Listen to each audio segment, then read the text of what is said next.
Opa, agora foi. Parece que agora vai. Cara, teu pai tá por aqui, não acredito. Não creio. Hoje de tarde eu mandei para ele o link, ele falou, ah, filho, eu vou estar lá te vendo e tal. Não, e você Que não bom que ele sabe. está aí. E você não sabe. Eu falei com o meu velho hoje, que a gente teve um pouco antes da live, a gente teve uma reunião com muitos pastores, tal, para conversar sobre medidas sanitárias nessa flexibilização para as igrejas. Ah, aliás, tinha alguém da comunidade da Vila também. Tinha alguém de O vocês. Wagner, Isso o mesmo. Wagner, um dos nossos presbíteros, estava lá. Isso mesmo, isso mesmo. E até teve É, uma palavra muito boa, extremamente ponderada, foi bem legal o posicionamento dele e tal. E aí a gente estava conversando, eu falei pro meu pai, ele perguntou para mim, quem que é a tua live hoje à noite? Eu falei, é com o Paulinho Nazaré. Ele falou, Paulinho Nazaré, mas quem é tal? Falei, talvez você não tenha estado com o Paulinho, mas o pai dele eu acho que você conhece. Falei, quem é? sim. Eu falei, o Josué. Falou, não, para tudo. Para. O filho do Josué? Eu não creio. Aí começou a lembrar das histórias do teu pai. Lembrou do teu pai solteiro. Falou, cara, eu me lembro do Josué solteiro. Você vai fazer live com o É, filho dele. Eu falei, pois é, meu pai, pois é. esse mundo dá A voltas. vida voa, cara, a vida voa. Deixa eu te apresentar em forma de história. Para quem ainda não conhece, vou fazer uma apresentação aqui em forma de história, diferente das apresentações que você já teve ou está acostumado. No começo da sua adolescência, ele enche o peito, toma coragem de mostrar para sua grande referência musical, seu pai, Josué, que está aqui, a primeira música que compôs, que dizia mais ou menos assim: que bom viver, chegar até aqui e perceber que não sou nada sem ti. Mas quando ele mostrou a composição para o pai, ele não disse quem era o autor dela. O pai ouviu, avaliou o conjunto da obra e disse: isso é muito ruim. De quem que é? Ao dizer ao pai que a música era dele próprio, o constrangimento tomou conta da conversa.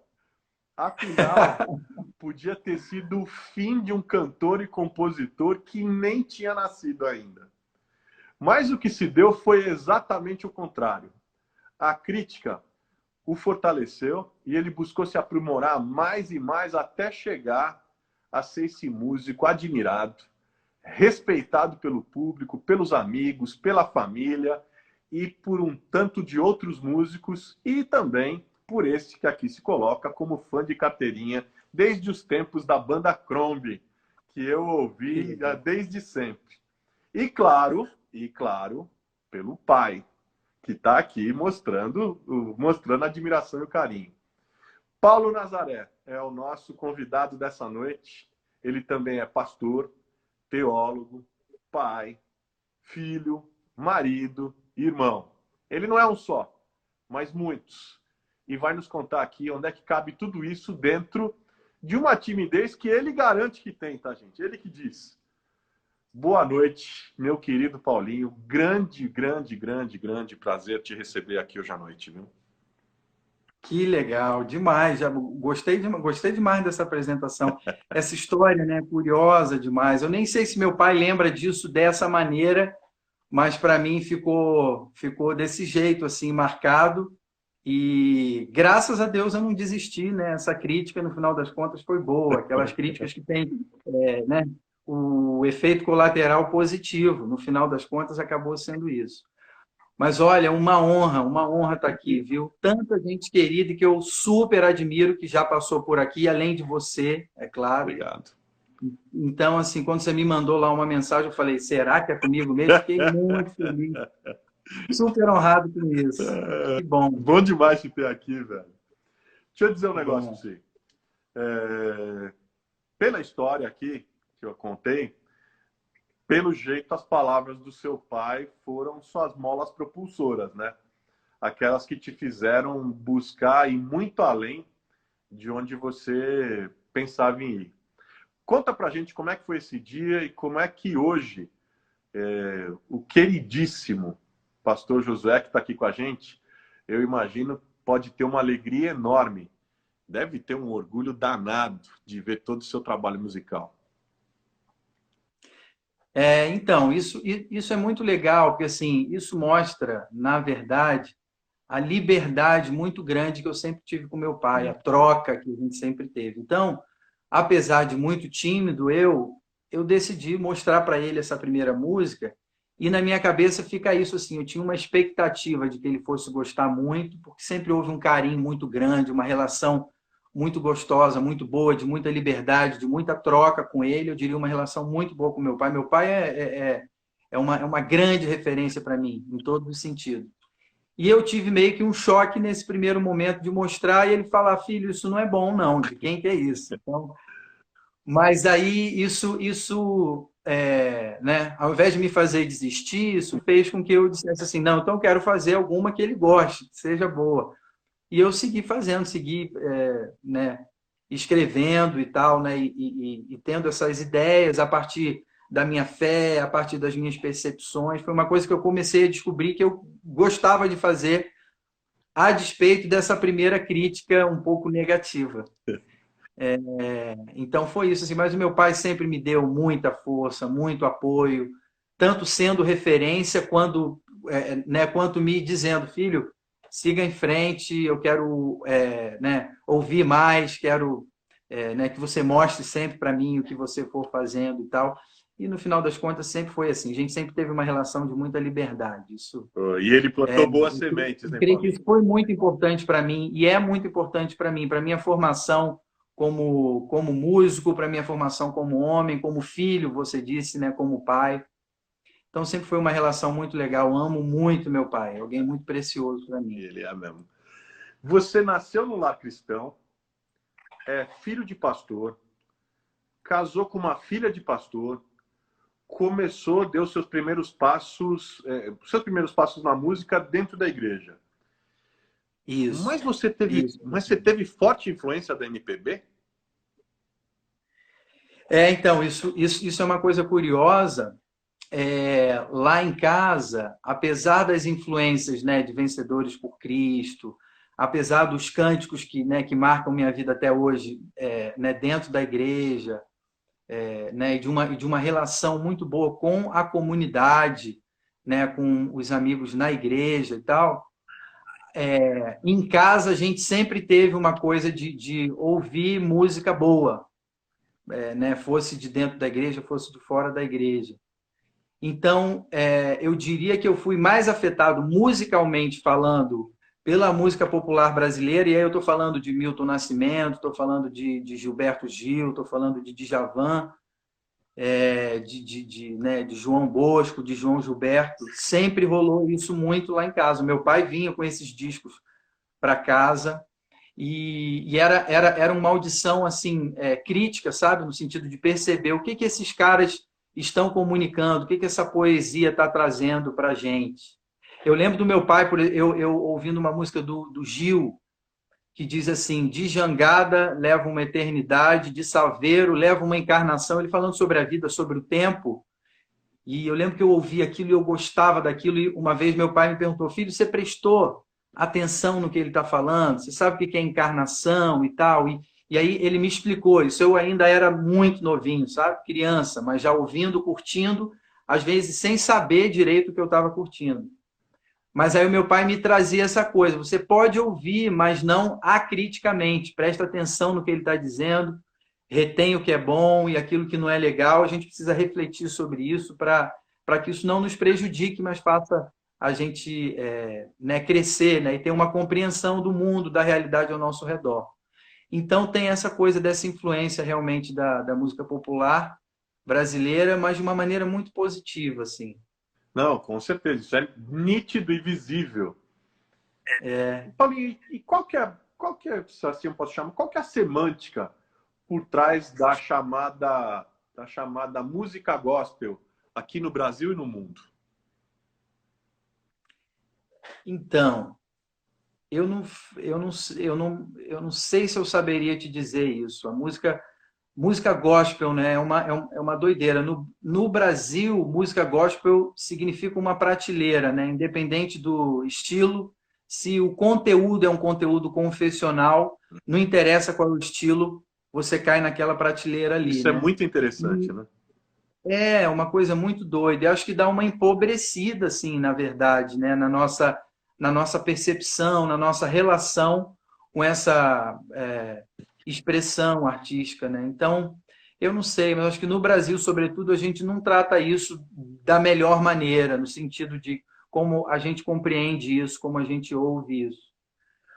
Então, eu diria que, assim, no que eu faço, eu nem faço no que eu crio, né, no que eu componho, eu não faço questão de ser colocado nessa prateleira, sabe, do gospel, porque eu acho que perde ali, existe uma narrativa, existe um estilo, existem, né, é uma diversidade enorme, né, o que se cria, né, dentro da igreja. Você colocar tudo como gospel, eu acho que não funciona, assim, de uma maneira muito legal. Então, Você acha que não é sei. isso que está falando, né? Eu estou pensando aqui. Você acha que é possível sair dessas caixinhas pré-construídas, sair desses rótulos, extrapolar esses muros limitantes que são muitas vezes erguidos pela religião e atrair um público mais diversificado? Era essa, por exemplo, a proposta que você fazia com a banda Crombie? Então, ao invés de dizer se é possível ou não, eu prefiro dizer certamente é um desafio nobre, eu creio. A gente conseguir, né, criar, compor com liberdade, né? Pensando na possibilidade de diálogo com quem não é da igreja, com quem né, não entende a linguagem né, normalmente presente Os com códigos de muita gueto. força, né? O evangeliquez e tal. Então eu acho nobre esse desafio da gente conseguir né, compor, criar, pensar de uma maneira livre, né, a partir de uma linguagem que a gente usa no nosso dia a dia e que quem é da igreja entende, mas quem não é da igreja também vai entender e pode curtir aquilo. Então eu vejo hoje como um desafio. O Crombie acabou tendo isso. Eu lembro que eu, como adolescente, na hora de começar a compor, eu sempre tive essa preocupação.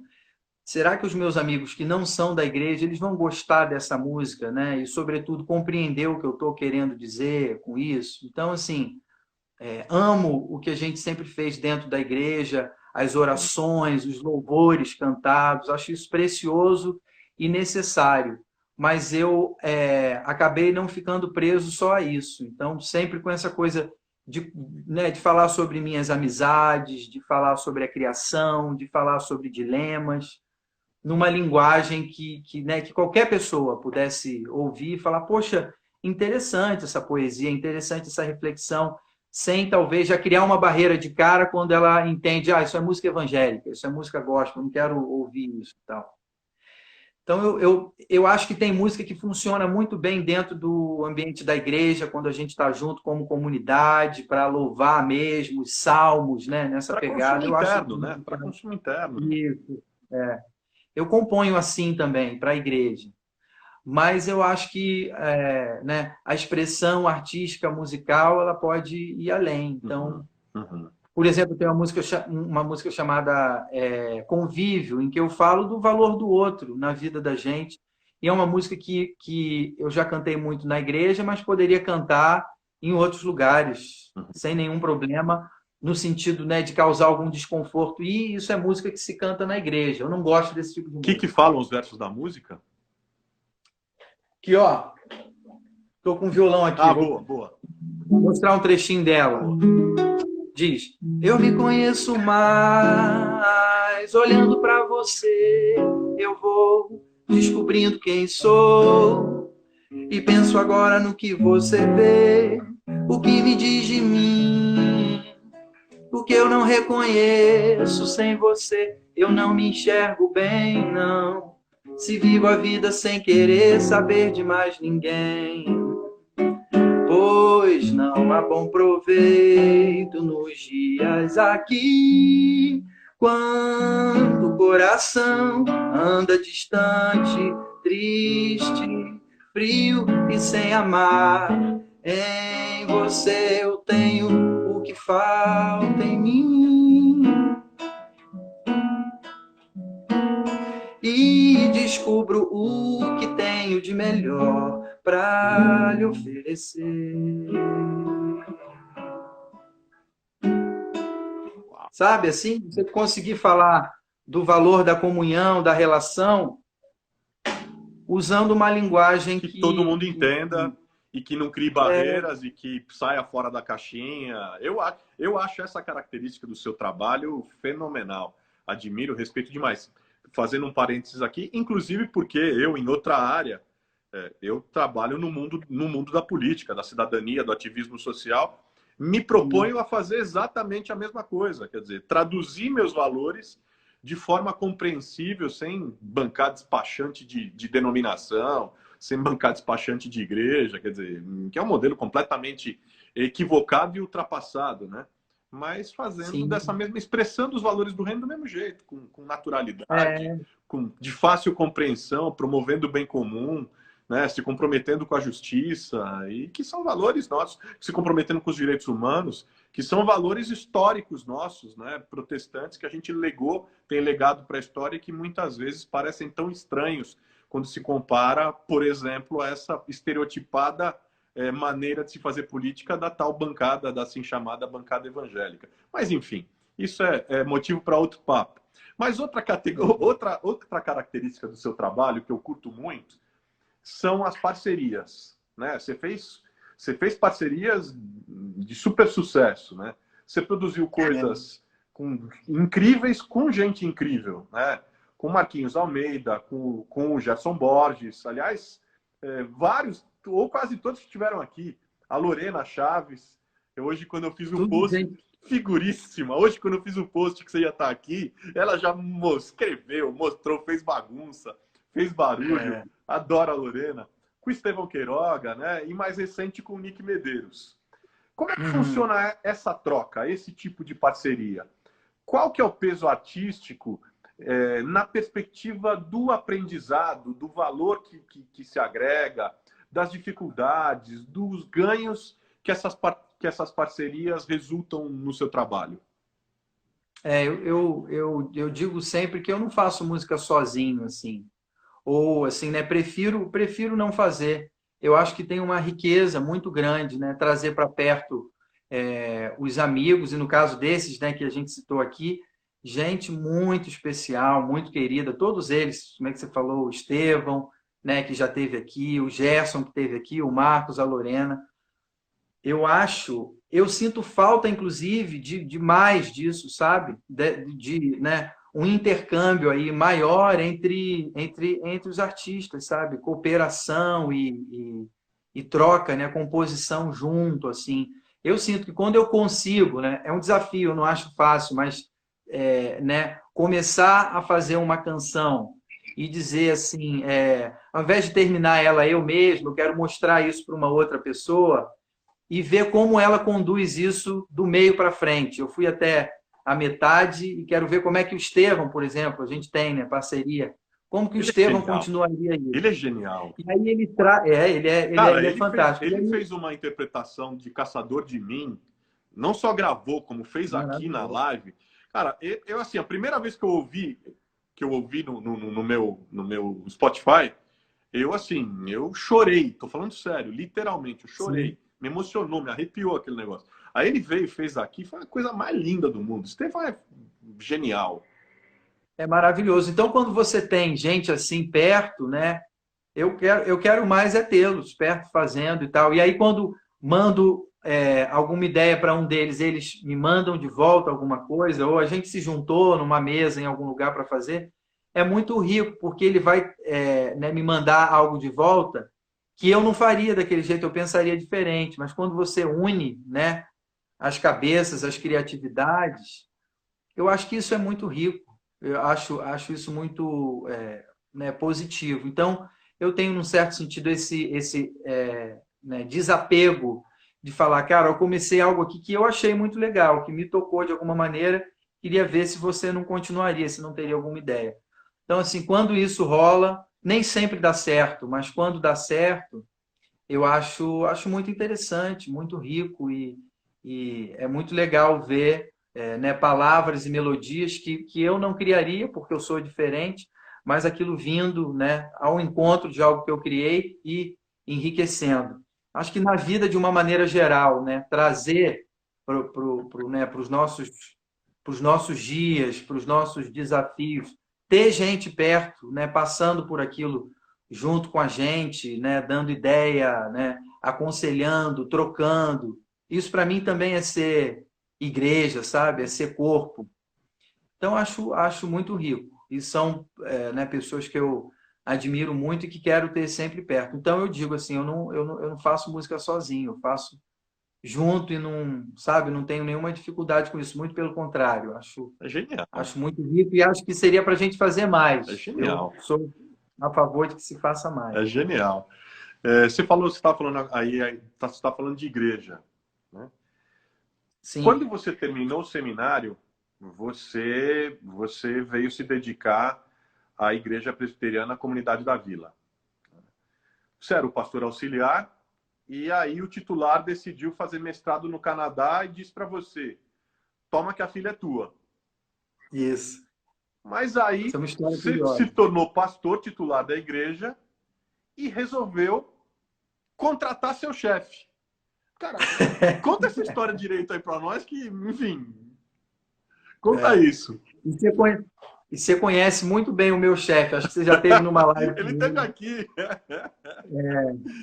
É uma pessoa muito querida, o meu chefe atual, e ele foi contratado por mim, eu brinco com ele.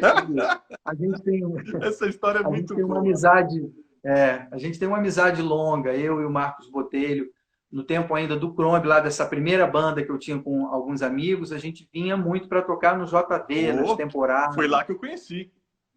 E foi lá também que eu conheci o Marcos Botelho. Mas então, o que aconteceu foi isso, assim, num determinado momento da minha vida, eu comecei a fazer seminário ainda em Niterói, e fazendo seminário, um pastor de São Paulo me conheceu, numa vinda minha a São Paulo para tocar, ele soube que eu estava fazendo seminário, ele soube que eu era formado em comunicação, enfim, me conheceu, e também nessa mesma viagem eu conheci a pessoa que eu comecei a namorar e que hoje é minha esposa. Então, juntaram-se um monte de coisas. Eu comecei a namorar uma pessoa de Campinas, que estava aqui próximo, né, de São Paulo, e tive um convite para vir como seminarista para São Paulo. E esse convite foi feito pelo pastor Adrian, uma pessoa muito querida, muito especial. Amo. Querido demais. E aí, depois de um tempo que eu estava já aqui em São Paulo, passei um tempo como seminarista, né, virei um dos pastores da igreja, o Adrien chegou para mim e falou: Paulo, eu estou com um novo projeto na minha vida e tal, e queria, né, te dizer isso, né? Vamos sentar junto com o nosso conselho e ver como vai ser daqui para frente, mas você toca esse negócio aí agora junto com o conselho da igreja e vamos ver como é que fica. Que louco. E aí, assim, eu sempre tive isso e tenho até hoje uma clareza com relação à minha vocação, as minhas aptidões mais para o lado da criação, da poesia, da arte. E eu entendi, junto com o nosso conselho, que eu não teria o perfil, sabe, de pastor titular. Mas nessa época eu já estava muito próximo do Marcos Botelho, num outro projeto chamado Glocal, ele numa igreja e eu nessa igreja aqui. E eu falei: Marcos, eu estou ficando sozinho lá na minha igreja, eu não sou titular, a minha cabeça é outra, é diferente. Você não gostaria de vir aqui para a gente pastorear junto essa igreja e tal? Eu deixo você ser meu chefe e tudo mais. Se ele estiver vendo isso aqui, ele vai ficar bravo comigo. Homem de fé. Chamar o Marquinhos para ser chefe, entendeu? Homem de fé, de perseverança, de visão. É aquele tipo de cara que não foge de desafio. Né? Gosta de viver perigosamente. Mas, assim, é um cara assim, que já há muito tempo, né, alguém por quem eu tinha muito carinho, chamei, ele topou. Então, ele saiu da igreja onde ele era pastor de jovens, IP Alfa, lá em Alphaville, e veio para a comunidade. A gente sentou com o nosso conselho, oramos e tal, e decidimos isso, e foi muito bom. E o Marco já está, sei lá, 4, 5 anos, 6, sei lá quanto tempo na comunidade da Vila. E que parceria, hein? Tem sido que parceria. Um tempo muito precioso. Tem sido um tempo muito precioso, assim, Deus tem usado as nossas vidas, né? Apesar das nossas limitações e tem sido muito bom, um tempo de muito aprendizado, de muita troca, de muita comunhão. E quando ele fica bravo comigo, eu falo, olha, rapaz, eu vou te mandar embora. Voltar um pouco para a sua produção musical. No meio da pandemia, você lançou a música A Volta que o Mundo Deu, com uma parceria que eu chamaria de inusitada, com a cantora e compositora Roberta Campos. Cara, conta para nós, dedilhando, como é que foi esse trabalho?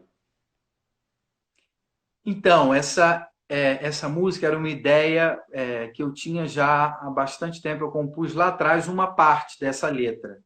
E acho que todo mundo que compõe, ou a maioria dos compositores, tem aquelas criações que elas não vão até o final, né? Como eu já até falei. Essa era uma dessas que eu criei, mas eu falava, ainda falta alguma coisa aqui que eu não sei o que é. Essa música não está pronta ainda. Você tem aquela sensação. Eu gostei do que eu fiz até aqui, mas não está pronto. Eu tenho muito isso. E aí, num determinado momento, eu vi que no Instagram, a Roberta Campos, né, muito querida, que eu sempre curti, ela começou a me seguir e me mandou uma mensagem uma vez no Instagram dizendo: Paulo, eu gosto muito das suas composições, do seu jeito de fazer e tal. E eu falei, poxa, mas que honra, eu gosto muito também de você, da sua arte e tal. E aí a gente trocou ali algumas mensagens e ela falou, vamos fazer junto, vamos compor, você tem música e tal.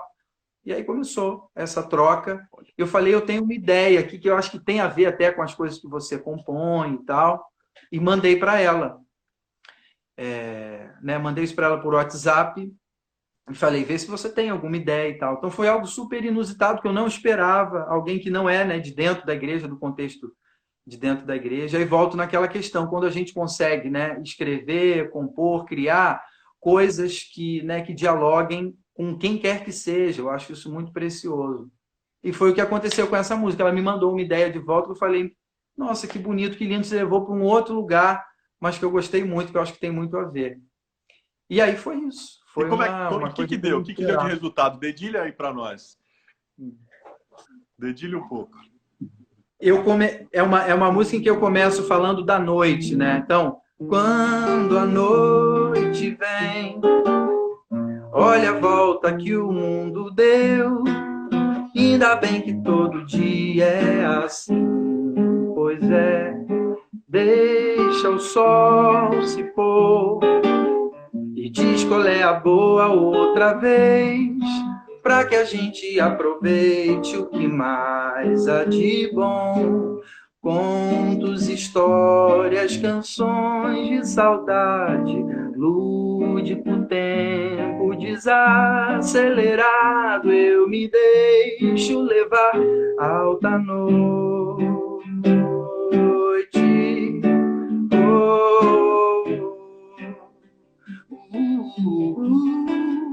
Eu fui até aqui falando da noite, da coisa lúdica da noite. Aí mandei para Roberto. Roberto, o que falta? Aí ela mandou. Quando o dia vem, de repente amanheceu, céu azul e um farol para esquentar nós dois. Pode até chover e acontecer de o tempo parar, tipo quando a gente curte o que mais há de bom. Aí, outras histórias e o mundo girando, inédito tempo de tantas surpresas voando veloz. Enfim, ela trouxe o outro lado da história, ela trouxe o dia, né? Muito então, bom. Era uma coisa mais pro lado da noite, eu sou mais da noite, assim, de criar mais à noite. E ela trouxe a luz, o dia, o que a gente faz durante o dia. Eu falei, nossa, você trouxe o outro lado da história. E essa coisa da volta que o mundo deu, pensando no tempo, na noite, no dia e tal. E aí tem um trecho dessa música também que diz assim, lembra dos sonhos de outrora, escreve os sonhos de agora. Eu falei, isso tem a ver com esse momento que a gente está vivendo, assim, de parece né, que o tempo deu uma parada, né, que os sonhos, os projetos, né, tiveram que ficar de stand-by. E aí um trecho da letra que eu não cantei diz justamente isso. Embora, né, a gente esteja nesse tempo, né, parado, né, que temos essa impressão, o mundo continua girando.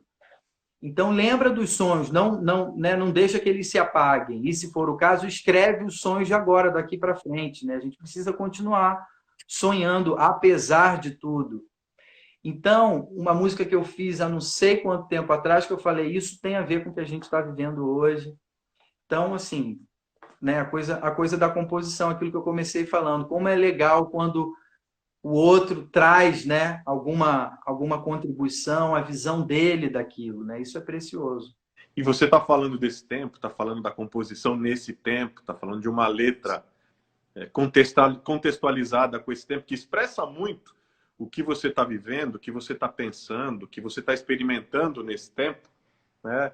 E esse é um tempo que a gente mal pode sair de casa. Né? Você está a todo vapor, está compondo, e eu imagino que você tem, enfim, você tem 2 filhos pequenos, né? Imagino que eles também estejam a todo vapor dentro de casa com você. E aí eu te pergunto, como é que tem sido esses momentos, sob 2 aspectos? Do pai mais perto e das crianças mais perto do seu trabalho? Olha, tem sido uma loucura, é um desafio muito grande, assim, a bagunça em casa. Eu tiro uma lição, inclusive, muito grande disso, eu falo isso para eles. Eu falo assim, filhos, de vez em quando a gente tem que dar uma arrumada nas coisas, senão daqui a pouco a gente não acha mais nada, a gente se perde. E a vida é assim, né? A vida é assim. Se você for na dinâmica Zeca Pagodinho, deixa a vida me levar, isso é muito bonito, é muito interessante, mas na prática isso não funciona. Chega uma hora que você começa a pirar, e aí você tem que parar para rearrumar, para colocar as coisas no lugar. Então, acho que esse momento me inspira muito nesse sentido, assim. E com eles em casa, acaba que o tempo que sobra assim é o tempo da noite, depois que eles vão dormir, o tempo que eu estou ali um pouco mais sozinho. Eu sou o tipo que me energizo no silêncio, sozinho. Acho que isso é coisa do tímido, né? É como eu, velho. Nós somos nisso idênticos. É isso. E, aliás, eu ia dizer exatamente isso. Isso é coisa do tímido. Coisa de gente introvertida. Eu preciso muito disso, assim, do tempo a sós, do quarto secreto. Isso é super importante para mim. E as minhas ideias, né, e composições e tal, elas costumam vir nesse momento, que é lá para 9, 10, 11 da noite. Os meninos, né, terminaram a bagunça deles, né, a gente brincou bastante, fez o que podia com eles, aí no silêncio é quando eu consigo criar e tal. E aí, é claro, nem sempre é possível, nem sempre a gente consegue, porque às vezes no final do dia você está exausto, você não consegue mais pensar nada, você só quer dormir. Mas eu acho que é mais ou menos essa, sabe? A dinâmica. Por um lado, bom demais, né? Estar perto deles, né? Poder né? Prestar mais atenção, né? Me dedicar mais a eles, pelo fato da gente estar em casa juntos. Então, essa coisa, né, de trabalhar com o olho neles, né? Aconselhar uma pessoa com eles do meu lado gritando e falar, olha, tá tudo sob controle aqui, fica tranquilo. Meus filhos estão gritando um pouquinho, mas vai dar tudo certo. Mas estamos todos vivos, bem, tranquilos. Isso é a nova rotina, isso é o novo normal. Não tem ninguém muito nervoso aqui. Então a gente vai se adaptando, assim, né? E para mim tem um lado muito bom, assim, eu gosto muito de ficar em casa. Eu sou muito caseiro e tal. Então, por um lado, assim, para mim não é muito sofrido, né? É sofrido ver tudo que tem acontecido, a dor das pessoas, o luto, né? Claro. O desgoverno. Claro. Isso é muito triste. Mas eu não sou daqueles que sofrem por estar em casa, esse tempo, preciso sair e tal. Não sou, assim, eu me dou bem com esse tempo, nesse sentido. O momento é bem complexo, né, Paulo? Assim, a gente vai reaprendendo Oi? O momento é bem complexo. A gente vinha conversando esses dias, cara. Acho que o Brasil é o único país no mundo que no meio da pandemia não tem ministro da saúde. A gente não tem ministro da Nossa, saúde. É um negócio. A isso, gente não tem um plano de enfrentamento, um plano nacional de enfrentamento à pandemia, ao Covid. Cara, isso é uma cara, eu tristeza. sou médico, sabe? Você olha para isso, as pessoas politizando medicamento, ideologizando tratamentos, sabe? É um negócio. Até, sei lá, até 2, 3 anos atrás era uma coisa impensável. Né? Quem poderia imaginar que se poderia politizar um vírus? Ah, o vírus é do país, é vírus comunista do país comunista. O remédio X agrada a ideologia A. O remédio Y, o tratamento proposto pelo OMS também é comunista. E uma coisa surreal. E é um tempo também de, eu diria, um tempo que se a gente se deixar levar pela onda, é um tempo que pode trazer desesperança. Né? E falando nisso, eu me lembrei de uma música sua que diz mais ou menos o seguinte, que você podia dedilhar para a gente contando, respondendo a minha pergunta. Você podia tocar lá respondendo a minha pergunta. Tua música diz mais ou menos o seguinte, né? O mundo anda mal das pernas, meu amigo. O mundo anda de muletas. É tanto ego, cada um no seu umbigo. É tanto ódio, tanta treta. E aí, mais ali para frente, né, você diz: esse é mais um jeito de gritar esperança. Paulinho, toca um pouco para a gente e conta para mim, conta para nós do que é feita a esperança. Legal. Eu não sei se eu vou lembrar dessa. É uma parceria, uma parceria com alguém muito querido também, com o Rico Ayad. Então ela é. O mundo anda mal das pernas, meu amigo. O mundo anda de muletas. É tanto ego, cada um no seu umbigo. É tanto ódio, tanta treta. Ah, enfim, eu não sei se eu vou lembrar do restante, mas essa música eu acho ela muito interessante porque é uma característica diferente, assim. É, as canções elas servem também, né, para denunciar, Uhum. né, o lamento, né? Eu acho que nessa música está muito presente isso. Ela conta muito. Bem, Ela me chamou a atenção porque ela conta muito o nosso tempo. Sabe, você sintetizou sim, ali em alguns versos aquilo que gente como eu, por exemplo, sente. Né? Pô, é tanto ego, cara, é tanto umbigo, é tanta treta. Né? Mas o que me chamou mais atenção ainda é que, em meio a tudo isso, você vai lá e diz: e esse é mais um jeito de gritar esperança. uhum, E eu estava falando, né, que a grande tentação do momento que a gente vive é de viver desesperança, ou desesperançado. sim, E por isso que eu te sim. perguntei, do que é feita a esperança para você? Então, eu acho muito interessante isso, porque quando a gente fala, né, esperança, normalmente a gente pensa naquela ideia assim, ah, eu estou achando que vai dar certo, ah, eu vi alguma coisa aqui que eu acho que vai funcionar. Mas a nossa esperança, eu creio, assim, né, a esperança dos discípulos, a esperança né, do crente, ela na verdade ela tem a ver com uma memória. Então, esperança a gente olha para frente, olha para alguns desejos, anseios, mas a nossa esperança ela tem esse aspecto de olhar para trás. Em que sentido? Jeremias, quando ele diz: quero trazer a memória o que me Tudo dá que me dá esperança. esperança. Boa. Então, é essa ideia de eu quero lembrar. E aí, para mim, isso tem a ver com lembrar quem Deus é, lembrar o que Deus fez, faz e fará por nós. Então, eu acho isso muito louco, assim. É uma esperança né, que se fundamenta numa memória e não em coisas que eu desejo ou que eu acho que vão dar certo, mas uma memória, porque foi lá atrás, né, que a gente né, perdeu a esperança, né? A queda, né? A ruptura, o nosso distanciamento daquele que é o Deus da esperança.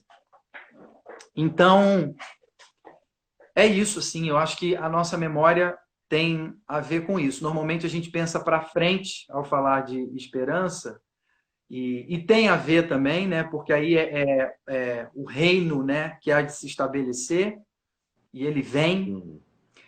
mas esse reino ele está fundamentado na memória a respeito de quem Deus é e do que Deus fez. e esse Deus que vem a nós, né? Esse Deus que vem para o meio da nossa desesperança para transformar isso, né? Na pessoa de Jesus, para reconciliar consigo todas as coisas, para botar ordem nessa bagunça, né? Aquilo que a gente falava, o mundo né, bagunçou de uma maneira, né, com a queda, né, que a vida se tornou inviável. Mas aí vem esse Deus, igual eu com os meus filhos em casa, mal comparando. Quando eu chego não fui eu que baguncei, foram eles. Mas eu digo, filhos, vamos rearrumar esse negócio aqui. Não vai ficar desse jeito. Então, eu acho que Deus faz isso com a gente. Né, os filhos de Deus, né, pelos quais a natureza anseia, né? Acho que isso está lá em Romanos, a revelação dos filhos de Deus. Quem são esses? Somos nós os agentes dessa arrumação que já começou, embora a gente não perceba, né, mas a partir das nossas vidas, a partir né, da justiça pela qual a gente luta, a partir da denúncia, né, daquilo que não está como deveria ser, né, quando a gente diz eu não me conformo com isso.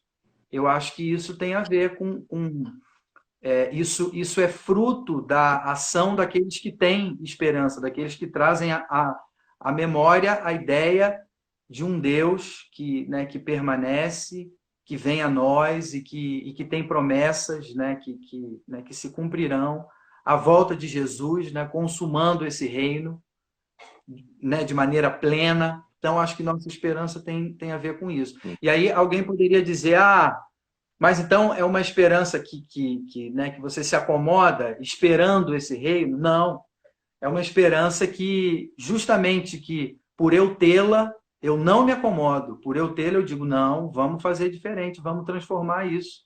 Porque Deus quer fazer isso através das nossas vidas. Ele convidou a gente a essa cooperação, né? Então, nesse sentido, todos nós temos a mesma vocação, eu diria, que é essa de estar atento aos sinais, né, do mundo em que a gente vive.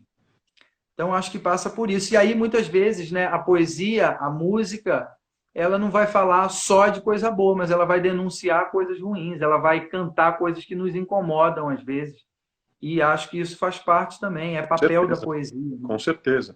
E você falou de um mundo que anda de muletas, né? E eu vou te fazer a última provocação antes da gente virar para ir partir para o pinga-fogo, que é a hora boa do negócio aqui, a hora da verdade.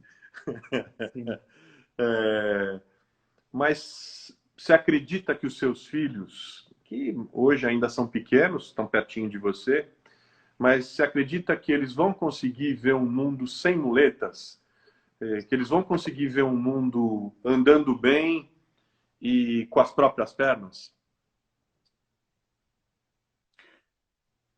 Olha, eu acho que andando bem e com as próprias pernas, eu acho que só na plenitude do reino, né, estabelecido por Jesus. Mas o que eu quero que eles tenham em mente é que eles são agentes, né? Essa arrumação ela já pode começar a partir da nossa consciência, né? A partir da nossa civilidade, a partir né, da leitura das Escrituras aplicada à nossa realidade, à nossa missão como discípulos de Jesus. Então, o meu anseio é esse, é que eles tenham consciência do mundo de muletas e consciência de que isso não é para ser assim, não é para a gente se conformar, não é para a gente deixar para lá, esperando algo, não, vai ser bom um determinado dia. Enquanto isso, a gente tem que aguentar isso aqui. Não, como Deus está nos conduzindo, a gente já pode hoje começar né, a pensar diferente e a crer em mudanças que serão plenas quando Jesus voltar, mas que já começam agora, a partir das nossas vidas. Então, assim, na verdade, quando eu penso no futuro deles, assim, eu sendo bem sincero, eu fico um pouco, né, assustado, assim, caramba, né, o que vem pela frente, né? Essa geração, né? Como será? O que eles vão ter que encarar? Mas eu creio nisso, assim, eu creio na diferença que nós podemos fazer justamente porque temos em nós uma esperança que não tem só a ver com eu achar que vai dar certo, mas a certeza de um Deus que é soberano, de um Deus que nos inspira, que transforma o nosso coração, né, caído. Os filhos pequenos, eles já começam a mostrar para a gente isso, né, que realmente não tá, tem algo errado, tem algo que não está legal. No entanto, existe em nós uma presença que vai transformando, que faz com que a gente haja diferente, com que a gente tome decisões diferentes, faz com que a gente consiga né, olhar além do nosso umbigo. Então, eu creio nisso, sabe? Na presença do Espírito na vida da gente e oro por isso na vida dos meus filhos. Senhor, invade a vida desses moleques, porque eles são igual o pai deles, cheios né, de problemas e de dificuldades, mas eu creio no teu poder e na diferença que faz a gente estar conectado contigo e entre a gente, né? Falando sobre isso, cantando sobre isso, aprendendo. Então, eu creio nisso. Boa, boa. Gosto muito dessa ideia da gente ser convidado por Deus a cooperar com Ele para colocar ordem nesse caos, né? Que coisa incrível, né? A gente, apesar de ser tão falível, finito, né? Incapacitado, Ele mesmo assim, na sua infinita graça, ousa pegar a gente pela mão e nos convidar a colocar junto, a cooperar com Ele, colocando ordem nesse caos, nesse mundo caótico, enfim. E agora, Pinga Fogo. Pinga Fogo é o seguinte, eu falo, você completa. Eu te dou 2, 3 opções, você escolhe uma. Claro que sempre são boas opções, você vai ter que escolher, entendeu? Nunca, não tem tarefa fácil, né? De vez em quando tem uma saia justa no meio, mas você sai bem, entendeu? Então, vamos em frente. Bora. Música Vamos lá. Música é ouro. Por quê? Porque eu acho que para mim é uma forma de eu me expressar, sabe? Na minha timidez, eu considero assim uma maneira de eu dizer coisas que talvez sem ela eu não conseguiria dizer. Então acho que a música me transforma, sabe? É uma terapia também para mim, assim, as minhas tristezas, eu acho que né, eu consigo né, lidar com elas quando eu canto. Eu acho que quando alguém está cantando, quando alguém está fazendo música, ela está bem. Por pior que seja o motivo, se a pessoa está cantando, é porque ela conseguiu, né, nem que por um momento, mas ela conseguiu superar algo ali. Então, eu acho a música assim, algo muito precioso, uma dádiva divina de Deus para a gente. Ruído é? Ruído. A primeira coisa que me veio à mente é algo que não é bom, que nos atrapalha, né? O ruído na comunicação, é bom que não haja ruído. Isso é uma preocupação minha. Quando eu comunico, eu quero ser muito claro. E, é claro, nem sempre, né, a gente consegue, mas essa ideia né, de conseguir falar sem ruído é um desafio. Leonardo Gonçalves ou PC Baruch? Uau! Entendi agora a saia justa. São dois caras que eu amo, admiro muito. O Leonardo é uma sumidade, né? Uma voz, né? E o Baruch é alguém de quem eu estou mais próximo, um querido, um coração assim generosíssimo, amado. Assim, o Léo eu tenho menos contato, embora já tenha tido também o prazer de conhecer. Que voz, né? E é alguém que eu acho um monstro, assim, monstro. Fora da realidade. E o Baruch eu trago mais essa questão de um coração assim que nos cativa, um carisma também absurdo. Então, assim, admiro demais os dois, demais.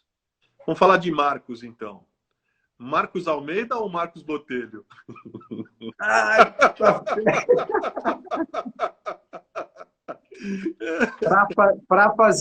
Para fazer música é o Marcos Almeida. E para fazer arte. Para fazer bullying, Marcos Botelho. É muito bom. Falemos de Ricardos. Ricardo Agreste ou Ricardo Barbosa? Nossa!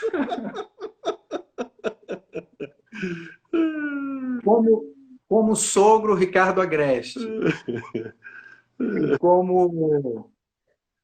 Ah, não sei, eu não tenho como. Você sabe que eu estou na casa do Ricardo Agreste nesse momento, então eu vou ficar com o Ricardo Agreste, é É melhor. melhor tomar cuidado. Para ele não me Ricardo botar para Agreste, fora. incontestavelmente. Aliás, manda um abraço para ele, viu? Claro, Teu mano. sogro é queridíssimo. Outro dia, tem umas 2 semanas, alguém acompanhando as lives, eu até esqueci de falar para ele isso. Alguém acompanhando aqui as lives me falou: ah, eu gosto muito das lives, tal, gosto do perfil. Aí falou de umas 2 lives. Falou: eu vi 2 lives que achei incríveis, em sites de espiritualidade e tal. Que igreja você acha que eu deveria procurar na região de Campinas? Eu estou mudando para lá. E aí eu falei para ele procurar teu sogro e tal, enfim. A Chácara Primavera. Exatamente. Tive lá na Chácara Primavera, acho que já tem uns 7 anos, cara, a última vez, é mole? O tempo passa rápido pra caramba. Bom, não é porque é meu sogro, não é porque eu estou na casa dele, mas assim, admiro demais o Ricardo. Eu também. É alguém muito precioso, assim, que me inspira muito. O Zanon está perguntando para você, Paulo, o que seria da vida da gente? O que é? Ah, cortou aqui.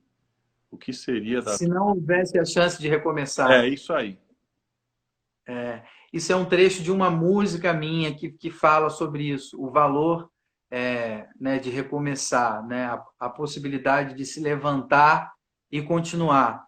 O meu filho mais velho, Gabriel, ele, assim como eu na minha infância, toda vez que ele caía, né, e moleque cai muito correndo, para ele aquilo era um sofrimento tão grande, até, né, machuquei meu joelho e tal. Eu falava: filho, continua, a gente cai, mas a gente continua. Então veio dessa imagem, assim, sabe, né, singela, eu falando para o meu filho sobre o valor da gente poder continuar, assim, né, de relevar um pouco, né, os tombos que a gente leva, porque eles são inevitáveis. É fato. E a necessidade e o privilégio de poder recomeçar, né?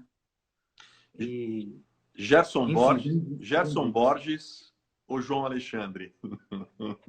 Você tá louco.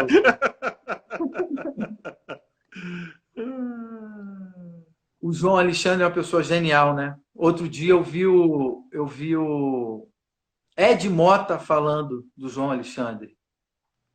É mole. Falei, que coisa, né? É mole. Que extrapolou, né? Alguém que né, que se tornou conhecido fora, né, do meio cristão, e acho isso impressionante, assim. E o Gerson é um parceiro, né? Alguém né, com quem eu tenho muito mais contato, embora, né, tenha também com o João, admire demais desde pequeno, eu acho que eu ouvi mais o João Alexandre em casa desde pequeno, porque o João é, né, de uma geração um pouquinho anterior à do Gerson. Mas o Gerson, alguém que em São Paulo, volte e meia eu estou recorrendo, ligando, né? Eu sou pastor, né, numa igreja com alguém que é também jovem, né, o Marcos Botelho, e a gente está sempre dizendo, cara, a gente tem que recorrer, né, nos momentos aqui, né, difíceis, diante dos nossos desafios como jovens pastores, a gente tem que recorrer a quem já caminhou, nem que seja um pouquinho mais do que a gente. Então, volte e meia eu ligo para o Gerson e falo: GB, estou com uma dificuldade aqui, eu não sei lidar com esse negócio. O que eu digo para essa ovelha?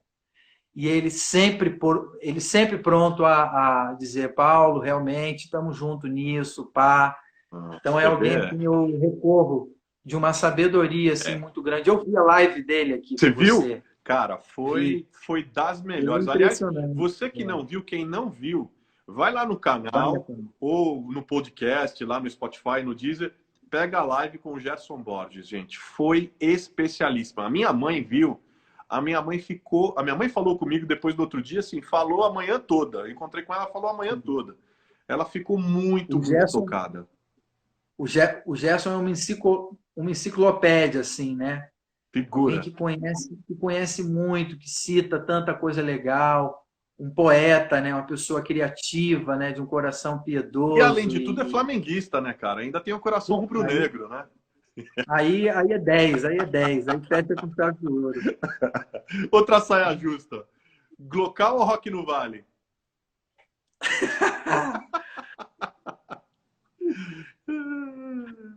A Glocal. Glocal acho que é um projeto que Rock no Vale muito legal, maravilhoso, mas a Glocal acho que por estar na cidade, né, por não estar no Vale, mas por estar na cidade, no meio do povo, no teatro, eu acho que ela, no final das contas, ela acaba tendo uma relevância maior, sabe, assim, do que o Rock no Vale, que foi algo também inédito, né, um palco né, que trouxe gente da música de fora da igreja para tocar junto e tal, então uma comunhão muito interessante que aconteceu ali, importante, necessária, mas eu creio que a Glocal, por não estar no Vale, por estar na cidade, ela acaba tendo uma relevância maior e foi algo com o qual eu me envolvi mais do que o Rock no Vale.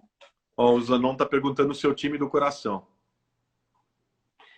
Então, isso é uma coisa curiosa. Eu sou flamenguista, embora o meu pai seja botafoguense. Você sabe que o Baltazar, quem é das antigas, lembra, Oh, né? O artilheiro de Deus, o né? artilheiro de Deus. Eu me tornei flamenguista porque o Baltazar era membro da igreja onde eu nasci, né? Membro da igreja que meu pai pastoreou. Então eu tive esse encantamento ali com a presença dele num momento muito bom, assim, sabe? Da carreira dele como jogador. E aí eu virei flamenguista, não teve como. Aqui em São Paulo, você trata de virar corintiano, hein? Marquinhos é corintiano, seu chefe é corintiano.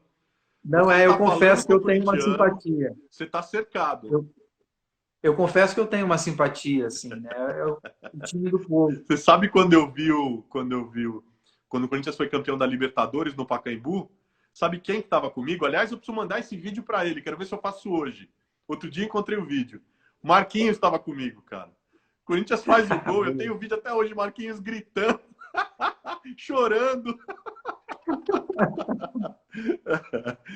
Rede social. Rede social para sua vida é? Eu não sou um amante assim da rede social, mas eu acho que ela é uma ferramenta muito interessante, né? Nesse momento, sobretudo, a gente está vendo que ela pode ser uma ferramenta muito positiva, né? Uhum. E ajudou a gente a perceber que a igreja, por exemplo, ela não depende dos encontros presenciais, né? Uhum. A gente pode estar junto, se ver, se falar, cultuar junto, usando, sabe, a tecnologia e as possibilidades, né, da rede social. Então, eu acho né, que nos ajuda, nos conecta. Acho que tem o lado positivo, o lado bom, sem dúvida nenhuma. Ensaiar sozinho é? Ensaiar sozinho, eu gosto. Eu gosto de estar sozinho, eu gosto de criar sozinho. Para mim é um negócio que funciona, assim. A solitude, para mim, é algo fundamental, assim. Você falou de criar, E criar de maneira coletiva, mas a distância é? é possível, é viável, funciona. Talvez não substitui o estar junto ali, né? Mas é possível. Acontece enfim, é uma maneira também. Longe do toque, mais perto do coração é? Longe do toque, mas perto do coração. É uma necessidade desse momento. A gente está longe do toque, mas entender que o isolamento físico não precisa ser isolamento social, espiritual, existencial. A gente tem dito isso lá na comunidade da Vila. A gente não está perto fisicamente, não tem pressa de voltar, né, de falar sobre isso agora, sequer. Mas isso não significa que a gente está longe no coração, não significa. A gente pode estar perto, a gente pode chorar junto, a gente pode rir junto, mesmo nesse momento tão difícil. Religioso é? A religiosidade, eu acho, ela tem o seu aspecto muito ruim. Então, quando fala religioso, eu penso primeiro no aspecto ruim da religiosidade, que é essa, né? A religiosidade, ela coloca um muro no meio da vida e tenta separar, né, o que é profano e o que é sagrado. Eu prefiro a santidade. A santidade, ela não bota um muro no meio da vida, ela pergunta onde Deus está. E se Deus está em mim, né, o Espírito Santo, eu posso né, caminhar de forma que no final do dia eu tenha menos para me arrepender e mais para agradecer. Então, eu digo não para a religiosidade, eu não quero ser um religioso, mas eu quero ser alguém que entende que Deus está comigo, presente em tudo que eu faço. Já que a gente falou de religioso, e ser discípulo de Jesus? Ser discípulo de Jesus é? Ser discípulo de Jesus, eu acho que tem a ver com uma mudança na disposição do nosso coração, que se dá a partir da presença dele em nós. É milagre, eu acho. A gente, né, nós nos afastamos de Deus, né? Todo mundo é pródigo. O Gerson tem essa frase que eu acho muito bonita. E a possibilidade de sermos discípulos de Jesus significa essa possibilidade de uma volta, né? De uma reconexão com Ele, né? E aí, a partir disso, esse convite que ele faz para a gente, de sermos agentes de arrumação desse mundo tão bagunçado. Isso é um privilégio e é uma responsabilidade. Ó, ainda bem que você falou bem do João Alexandre, viu? Ele está aqui e está perguntando para você se filho do Josué Rodrigues é. E eu vou aproveitar, vou arrematar, porque o Zanon levantou uma bola boa aqui. Já que o João Alexandre falou do Josué Rodrigues, já vou emendar perguntando para você. Ser filho de pastor é? Então, ser filho do Josué, para mim, é um privilégio. Assim. Eu me descrevo. A primeira coisa que eu sou é filho dele. E aí depois vem outras coisas. E eu acho que eu sou uma raridade, que eu sou um filho de pastor não revoltado. Eu não saí da igreja, eu não usei drogas. E para mim é também assim, sabe, um privilégio. Eu amo a igreja e acho que isso tem a ver com o fato de eu ser filho de um pastor que me ensinou a amar a igreja com todas as suas limitações e dificuldades. Mas eu amo a igreja. Eu acho que é uma coisa maravilhosa. Eu vi meu pai chorar por conta da igreja, uma igreja grande lá em Niterói e tal. O seu pai conheceu, né? Muito. Mas meu pai pregava sempre lá, pô. Aliás, esse mistério. Você sabe da história, cara, como a história nos conecta e reconecta o tempo inteiro? Você sabe que o Antônio Carlos Costa se converteu num botafoguense, se converteu num retiro da Betânia. E quem era o pregador no retiro? O meu velho. Pai. Que coisa. A convite do pastor Antônio Elias. Olha isso, cara. E meu pai nunca soube disso, foi saber disso, sei lá, 15 anos atrás, quando o Antônio já era pastor, já tinha direcionado toda a vida dele e tal. O Antônio encontra meu pai e fala assim, ó, sou pastor, entre tantos, por tua causa. Você foi o cara que pregou o Evangelho de Jesus para mim no encontro tal, assim, lá em Niterói, papapá, meu pai. Olha isso. Que coisa linda. Olha como a vida da gente se entrelaça. Isso é lindo, isso é lindo. Os caminhos de Deus, né? A gente olhar para trás e perceber como ele vai fazendo coisas, né? Que no momento que a gente está vivendo, a gente não consegue entender, né? Ó, a minha vinda para São Paulo tem muito disso. Assim, eu vim com o meu coração falando que loucura que eu estou fazendo, que absurdo. Hoje, 10 anos depois, eu olho para trás e falo como Deus é bom. Ele estava me conduzindo né, por algo que ele tinha preparado para mim, um caminho muito louco. Então, ver essas ligações é inspirador, é muito legal, muito bonito. Falei para você que a Lorena ia aparecer aqui para bagunçar, não falei? Lorena é fanfarrona. Olha lá. Olha ela aqui perguntando, funk carioca ou brega funk? Olha, eu confesso aqui que eu gosto da batida gosto da batida do funk carioca. Tenho certeza que agora um monte de gente vai deixar de me seguir um monte de gente desligando a live, mudando de canal. Diminuiu aqui.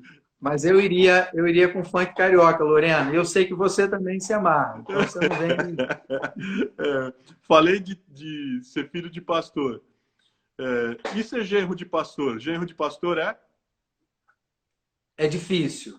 Eu virei homem mesmo quando eu tive que encarar o meu sogro, que foi um pai que, assim, né, que foi um sogro que falou, cara, pera lá, eu sou 8 anos mais velho que a Luísa, e, né, você chegar, né, aqui, né, em Campinas com um sotaque, né, de carioca, flamenguista, 8 anos mais velho, isso me fez assim crescer e encarar assim, um desafio muito grande. Então, não é simples, não é fácil, não.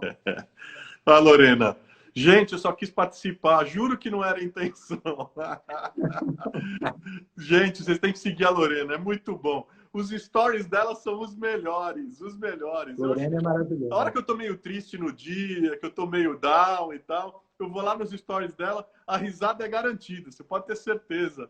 Ela, falando isso, tá aparecendo aqui na minha tela, Flamengo campeão carioca, cara, campeão estadual. Coisa boa, é isso aí. Apareceu agora aqui na minha tela. Bom, Mengão. Vamos em frente.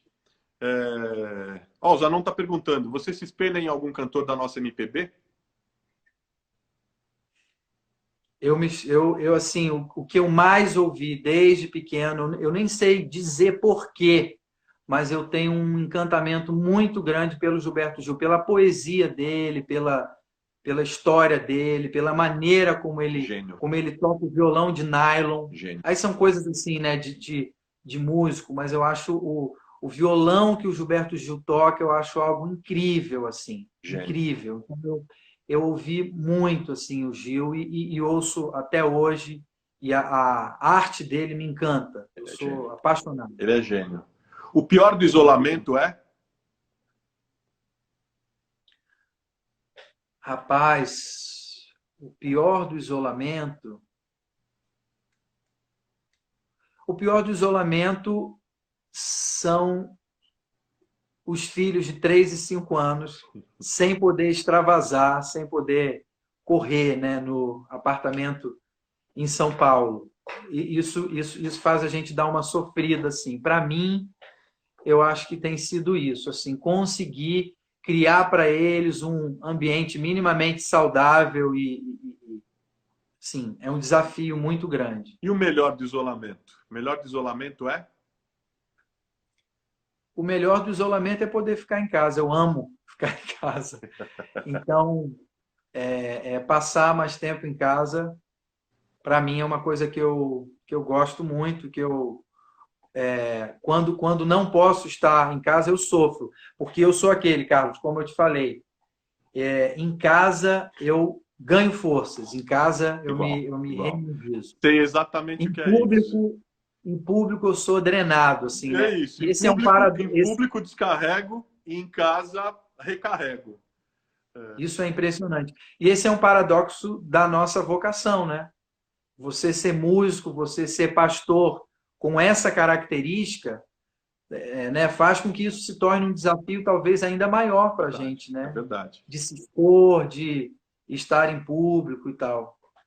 Então eu sou um tímido que tenho assim, né, consciência disso e do quanto ser tímido não é bom no sentido de, né, você ser, num certo sentido, nós somos egoístas assim, né? Porque a gente, sei lá, eu vejo isso em mim, eu luto um pouco contra isso, mas enfim, faz parte. Se a gente pudesse dividir as fases de um cantor, como as fases da vida, divididas entre infância, adolescência, vida adulta e terceira idade, sua fase cantor hoje seria?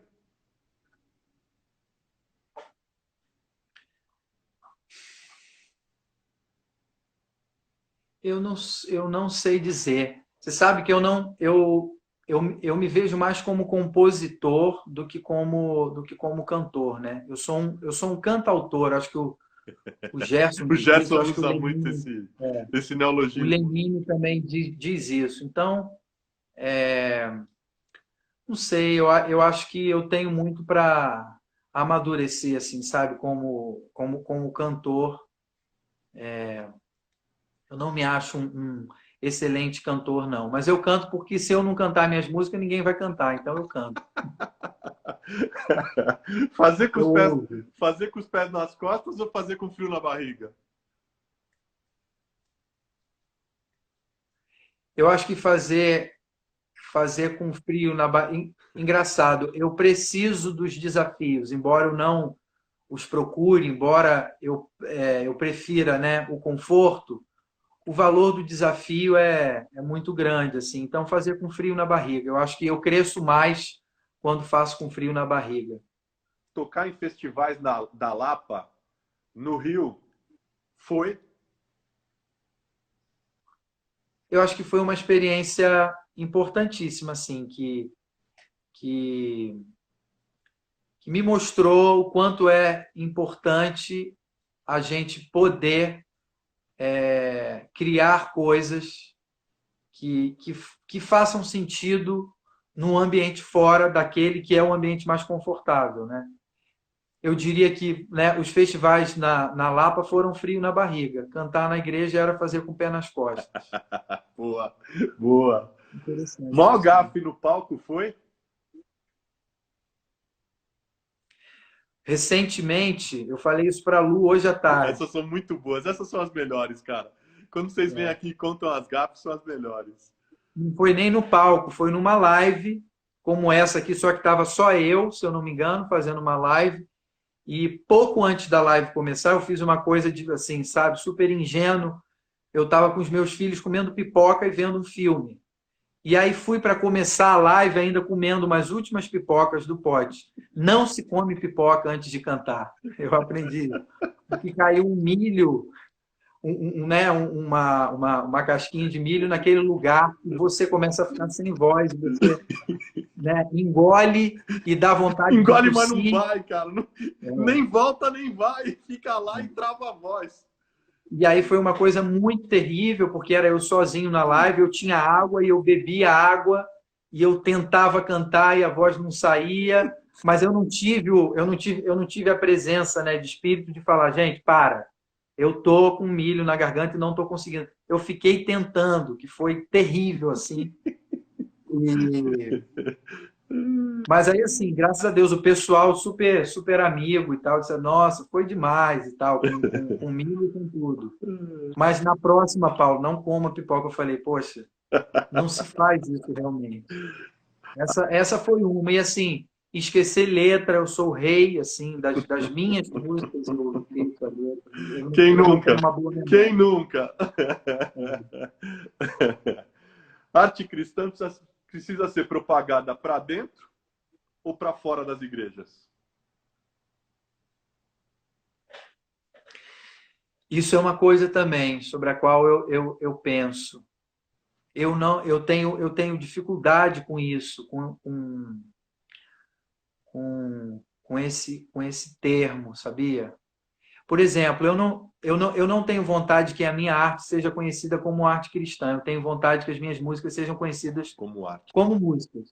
Músicas que tocam, que falam. Ah, mas é cristã essa música? Eu não gostaria de definir a minha música dessa maneira. Então, esse é um assunto sobre o qual eu gostaria de pensar mais, e eu acho que demanda de nós reflexão, assim, se é arte cristã, se a gente deveria chamar dessa maneira ou querer desenvolver dessa maneira. Eu tenho alguma dificuldade, para mim tem alguma coisa errada ainda na maneira como a gente pensa isso.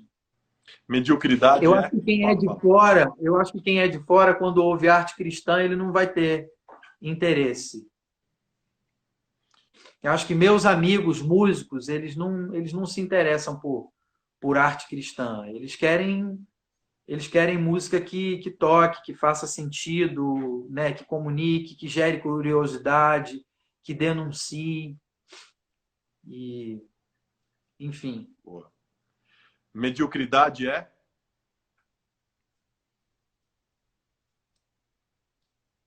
mediocridade, eu acho que é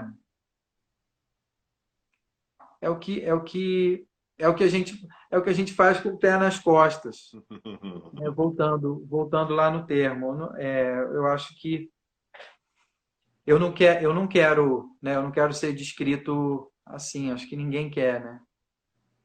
É ir além, é buscar ir além, assim, né? A mediocridade é quando você diz, né? Ah, tá bom por aqui. Eu acho que já tá bom assim. E acho que a gente sempre tentar um pouco mais, sempre pensar. Eu penso isso. Olha uma história interessante. Eu estava preparando a mensagem, né, que eu pregaria no domingo, na quarta-feira, durante a semana. E aí, quarta, quinta, preparando uma mensagem, falei, poxa, isso vai ser muito legal poder falar nesse domingo. No sábado de noite, véspera, um amigo meu, músico, que sabe que eu sou pastor e que estava para ir na nossa igreja há muito tempo, ele falou, Paulinho, amanhã eu quero ir no culto de vocês e conhecer. Um amigo muito querido, músico excelente.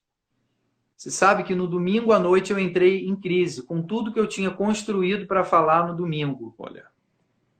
Porque eu falei, cara, esse meu amigo, que não professa da mesma fé que eu, mas que é alguém que eu amo, muito querido, que eu tenho muito interesse que ele ouça, né, falar de Jesus, ele vai amanhã. E o que eu tinha feito até ali não funcionaria, não serviria para o caso dele estar. Então, acho que talvez a gente é liberto da mediocridade quando a gente considera aqueles que são estrangeiros à nossa realidade, naquilo que a gente quer né, compartilhar. Eu acho que quando você considera aquele que é estrangeiro à sua realidade, aquele que não é do teu contexto né, cristão, né, religioso, você vai além, você se esforça mais, você se dedica, você pensa em maneiras criativas de comunicar algo que é muito precioso, é muito valioso e transforma. Então, sim, Falar um pouco de comida. Escondidinho de camarão ou estrogonofe de camarão? nossa, estrogonofe de camarão. Você foi aí na. Eu adoro, adoro. Uma mesa posta para refeição, cercada pela família e pelos amigos, é? Eu acho que é algo espiritual, assim, divino, transcendente. A mesa, né? A mesa. Quando a gente olha para Jesus, eu acho que talvez isso, né, fosse uma das coisas que ele mais gostava, né? A Verdade. teologia da mesa. Isso é maravilhoso, isso é incrível. Eu prezo muito por isso. Vamos falar de Niterói, vai. Pendotiba ou São Francisco? Tenho um carinho muito grande por esses dois bairros, mas eu diria São Francisco. São Francisco por conta do mar ali, que embora não seja limpo hoje em dia, acho que tem uma vista maravilhosa, né? Para além da vista do Rio, Niterói é uma cidade linda, linda. A vista do museu é simplesmente espetacular. É Espetacular. maravilhoso. E eu não conhecia Aquilo aquela ali, vista do museu, só fui conhecer a última vez que eu fui para o Rio, você acredita? é, Deve ter aí uns 2 anos. Niterói é uma cidade muito linda. E aquela orla ali, né, desde Caraí até São Maravilhoso. Francisco, aquilo ali é lindo demais. Caminhar ali, eu tenho saudade, muita Maravilhoso. saudade daquele lugar. Niterói ou São Paulo? Olha, hoje, eu nunca pensei que eu fosse dizer isso, mas hoje São Paulo. Aê, garoto! Repete, repete, repete. Cadê Eu seu pai? amo Cadê São seu Paulo. pai? Carlos, você sabe que eu amo São Paulo, gosto demais. Assim. São Paulo é uma cidade, Eu sou né, suspeito, eu sou essa apaixonado relação por esse de. lugar. Estou apaixonado também. Essa relação de amor e ódio, mas eu acho que eu teria dificuldade hoje de sair de São Com Paulo. certeza. E um dos motivos tem a ver, assim, né? A comunidade, os amigos, os irmãos que eu fiz. Eu acho que isso também faz parte dessa experiência que me faz gostar tanto de São Paulo. Então, eu sou um carioca aí que ama São Paulo. Ó, Adoro São já Paulo. que a Glaucia está falando, eu vou fazer uma provocação, vai. Para além da melhor visão do Rio de Janeiro, Niterói é? Niterói é uma cidade acolhedora, é uma cidade linda demais, sem precisar olhar para o Rio. E que tem gente muito especial. Você sabe que Niterói é um celeiro de músicos excelentes. Então é um lugar especialíssimo, assim. Não precisa, nem precisaria da vista para o Rio, mas ainda tem isso. O melhor Fla-Flu da sua vida foi? Eu não vou lembrar de algum específico, não, mas sempre foram jogos muito especiais, né? Aquelas temporadas, né, que ambos os times estavam capengas terríveis. Quando se encontram, parece que Ressuscita. crescem, né? É Camisa, impressionante. camisa pesa 1 tonelada. Pesa uma Ó, o tonelada. É Wander, difícil querido, um aqui. Fla-Flu Ó, ser ruim. olha o Wander aqui, queridíssimo. Eu estava falando outro dia de um livro que eles editaram, que é A Viagem Espiritual do YouTube, que eu adorei, que eu adorei. O Wander é da W4. O Wander está perguntando para você, tempo é? Tempo. Eu acho que o tempo é terapêutico. Tempo cura. Meu pai tem uma música dizendo: tempo que vai passando, vai levando a minha dor. Tempo que vem chegando, vem trazendo o meu Senhor. Então acho que o tempo é precioso. 2 livros que você indicaria. 2 livros. Eu li um livro muito especial que me marcou e que até hoje tem muita coisa relevante, que é O Cristianismo Criativo, do Steve Turner. Ah, olha o Wander aí. Especialíssimo esse livro. E um livro chamado Ânimo, do Eugene Peterson, que eu acho que já teve até um outro nome né, nas primeiras edições, eu acho que se chamava Correndo com os Cavalos, alguma coisa assim. Aham. Mas é um livro, inclusive, muito relevante para os dias de hoje, né? Porque o subtítulo dele é Um Antídoto contra o Tédio, alguma coisa assim. Então, foi um livro que me marcou muito. Eu li no meu tempo de namoro, junto com a Luísa, e é um dos livros que eu mais gosto e que eu acho que é relevante para o momento atual. Fica a dica. Olha só, a gente falou de vários monstros sagrados, mitos do evangelho no país. Olha só quem está aqui, mestre Carlos Bregantin. Vamos fazer a reverência aqui, deixa eu fazer a reverência. Amo, Mestre muito Carlos querido. Bregantin, por quem eu tenho um amor, uma admiração, um carinho imenso, imenso, imenso. Eu também, Carlos. Eu também. Uma admiração muito grande. É um querido, sempre um carinho muito grande comigo, uma generosidade, um coração incrível. Eu vou deixar eles fazerem uma e vou fazer as 5 últimas. Tá. O Mindu Zinek está perguntando: Los Hermanos ou Legião Urbana?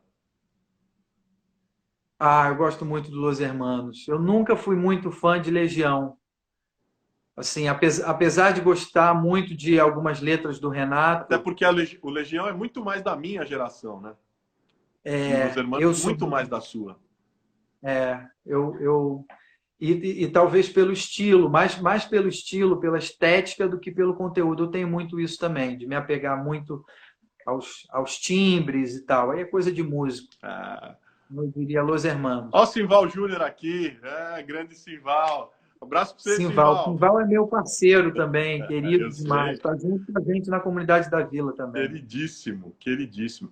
Você e o Simval são grandes homens de Deus, santos homens de Deus, piedosos, pacientes, entendeu? Que suportar o bullying do Marcos Botelho, entendeu? É coisa para gigante da fé. Vocês vão ver o galadão que vocês têm no céu. Amadurecendo, ó, sempre. O galadão que vocês têm no céu é. É. Bom, vamos em frente. As 5 últimas aqui. As 5 últimas. Um personagem bíblico que você queria ter sido. Ou que você se identifica.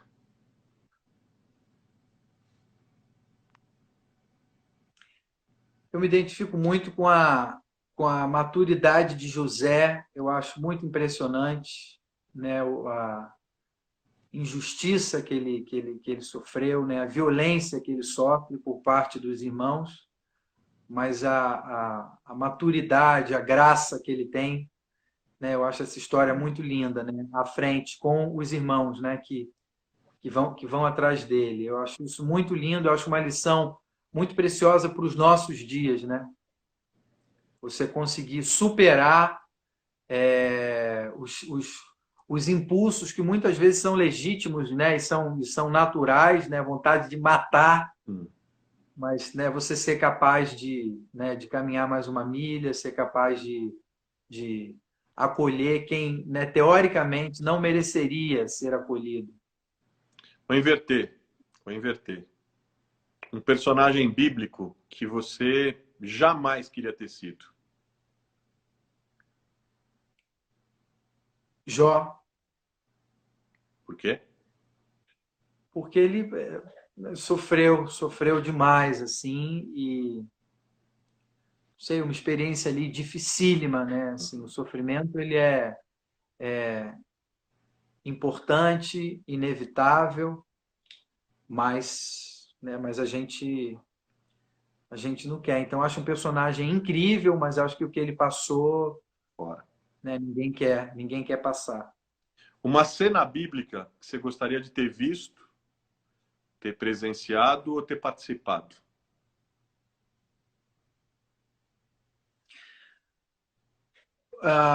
Depois da crucificação de Jesus, os discípulos no isolamento, com medo do que viria pela frente, ainda sem muita certeza do que estava acontecendo. Eles tinham ouvido Jesus falar que ele ressuscitaria, mas eles ali no olho do furacão, eles não estavam entendendo nada.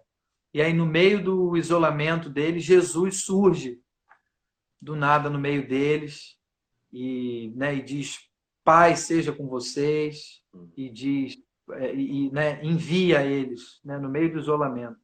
Então, acho que vem muito a calhar no tempo que a gente está vivendo, a gente ter consciência e percepção da presença de Jesus com a gente. Boa. Inverter. Uma cena bíblica que você jamais queria ter visto, queria ter presenciado, queria ter participado.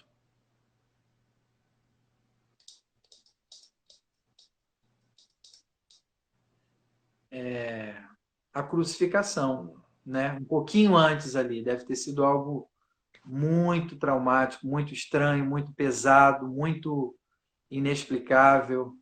Não consigo nem imaginar, né? Os discípulos eles não estavam perdendo só, né, o Messias, alguém que eles nem entendiam ainda direito o que representava, mas eles estavam perdendo um amigo, né? Alguém, um irmão próximo, né? Alguém que caminhou junto com eles durante 3 anos, e então deve ter sido estranhérrimo, assim, algo muito complicado. Última pergunta. Pandemia é?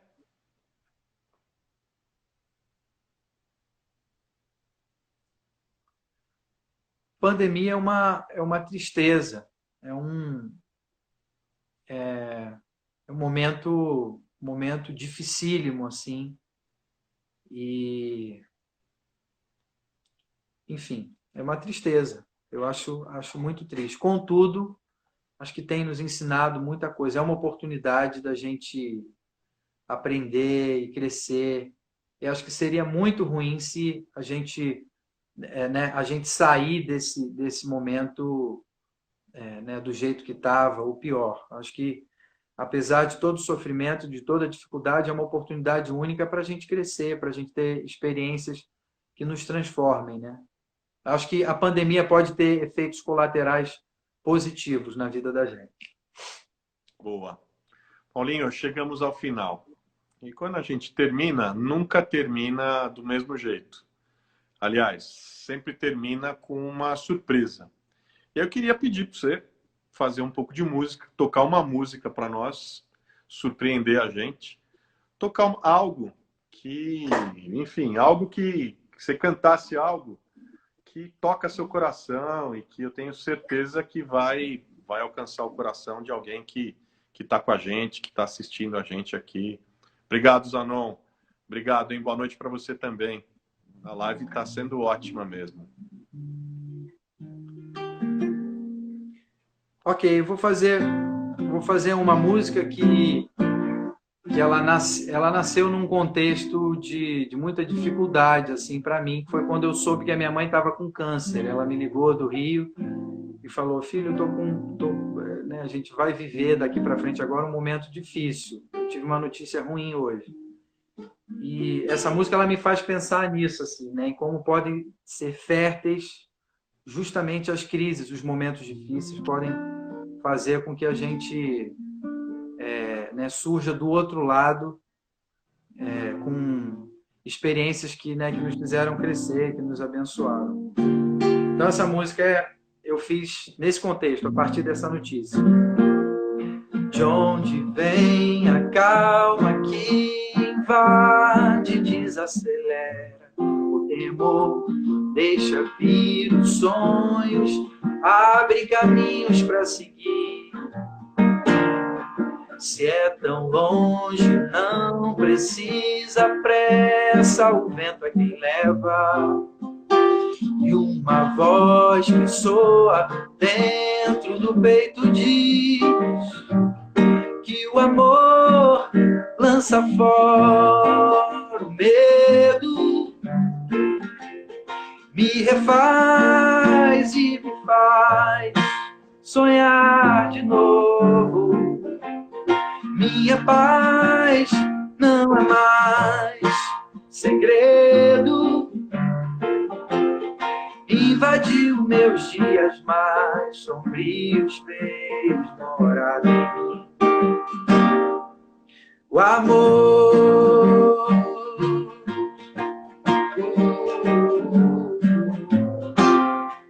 de onde vem a calma que invade, desacelera o temor, deixa vir os sonhos, abre caminhos para seguir. Se é tão longe, não precisa pressa, o vento é quem leva. E uma voz que soa dentro do peito diz que o amor lança fora o medo, me refaz e me faz sonhar de novo. Minha paz não é mais segredo, invadiu meus dias mais sombrios, fez morada em mim. Invadiu meus dias mais sombrios, fez morada em mim. O amor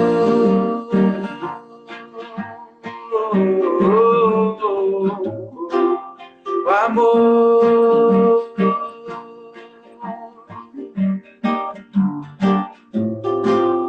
o amor. Uau, eu falo que isso aqui nunca termina do mesmo jeito. E no fundo, quem mais é agraciado, quem mais é abençoado sou eu. Obrigado, Paulo. Obrigado por encerrar a live da gente falando de amor, num tempo tão difícil, num tempo de tanta desesperança, de tanto desamor, de tanto desalento. Mas obrigado por encher o coração da gente nessa noite de poesia, de criatividade, de esperança, de histórias bonitas e principalmente de amor, viu, velho? Obrigado de coração. Um beijo especial para você, para toda a sua família. Outro especialíssimo para o seu velho, porque ele é um queridíssimo, queridíssimo. Querido, muito obrigado. Para mim foi uma honra muito grande poder passar por aqui. Enfim, eu te admiro demais também. Você me inspira muito e fiquei muito feliz. Fiquei muito feliz quando você me chamou. Eu tenho visto as lives. Ah, que legal. E tem sido muito legal, tem sido muito especial. Deus tem, né, usado a sua vida para falar com muita gente, e isso é muito legal, né? Como Deus fala com a gente, né, por intermédio das conversas, das trocas, né, Impressionante. de compartilhar das experiências. Então, obrigado mesmo. Muito Obrigado a agradecido. você. O papo voou, cara. Nem vi Agradeço a a todo hora. mundo que passou Estourou por tudo. aqui. Estourou tudo. Voou o papo. Foi maravilhoso. Beijo para você, Paulinho. Pessoal, beijo para cada um de vocês. Amanhã tem mais. 9h30 da noite a gente se encontra aqui. Se cuida. Valeu. Um beijão. Outro. Valeu. Tchau. Tchau.